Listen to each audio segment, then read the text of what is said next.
Thanks, bud.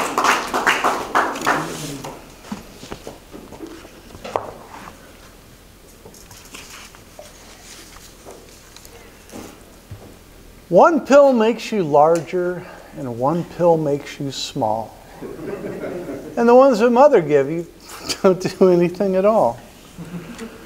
I've taken a lot of pills in my life. That whole sex, drugs, rock and roll thing that you get in a traveling band. I didn't know it's bad for your health. Did anybody know this? No. See? Okay. I had what normally would have been a fatal heart attack when I was 40. You see, I thought free cocaine from the music people was a good thing. I was wrong. Free cocaine is a very, very bad thing. It will kill you dead. And there's no accolades for dying at 40. You're just young. I mean, 27, you know, you're in the 27 club. 40, you're just gone. So they sent me home from the hospital with 3 pills for blood pressure and another one for cholesterol. And then they thought some more about it, and they added in another blood pressure medicine. And that's 4 pills. But they're doing a good job.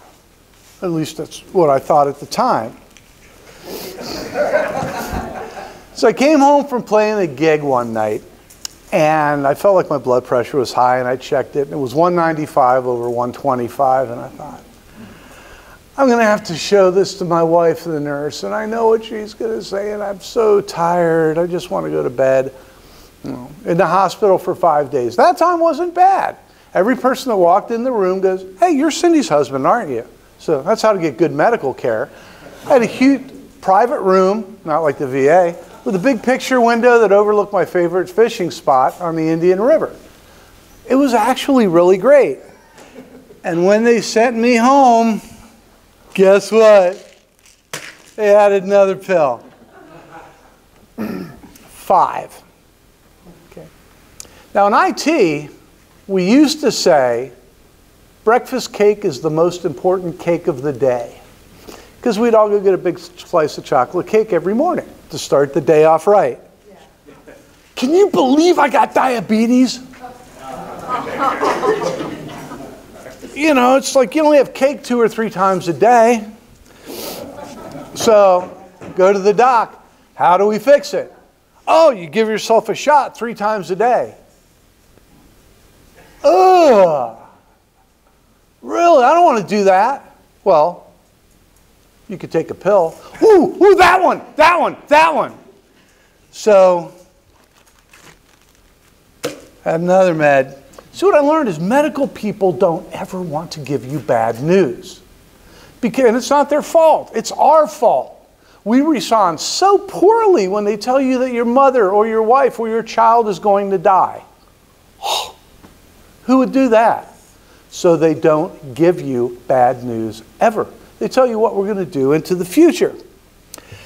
And when my mother was in the hospital, she was 95. I was sure she was dying. She just had all these surgeries. She looked bad, going downhill fast. And they're talking about physical therapy. We got mental health counseling. And I'm looking at these people going, oh, you're not seeing what I'm seeing.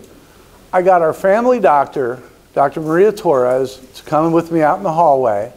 And she's standing there in a white lab coat with a stethoscope around her neck, and I've known her socially for 30 years. I have never called her anything but doctor or doc when she's got a white lab coat on.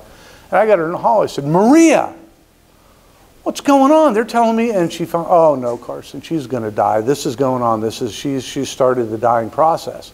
I said, how come you don't tell people this? She said, oh, they don't react like you do. It's our own fault. So, the medical people all said a pill for this, the pill for that. Look, man, aren't you in really good health? You guys have known me for a long time. Aren't you in really good health? So I just listened and nodded because, you know, like what else can you do? They're the doctors, right? They're the ones who know all this stuff. So, fast forward 25 years. 5 BP meds, 3 diabetes meds, 2 reflux meds, and the list goes on. And then, oh, by the way, your kidneys are in really bad shape. Since when? Oh, they've been getting worse over the last 25 years. Well, you didn't say anything about it. Well, what we're going to do, and then they talk about the future, and you're like, but.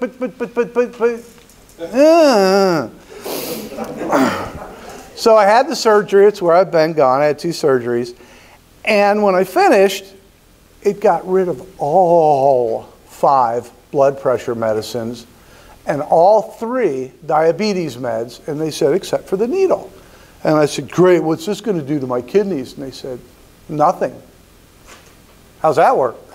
Well, it's a natural product your body makes. It doesn't do anything to your kidneys. Well, where was this 25 years ago? Oh, yeah. The pill. I forgot about that. No reason to upset people with needles.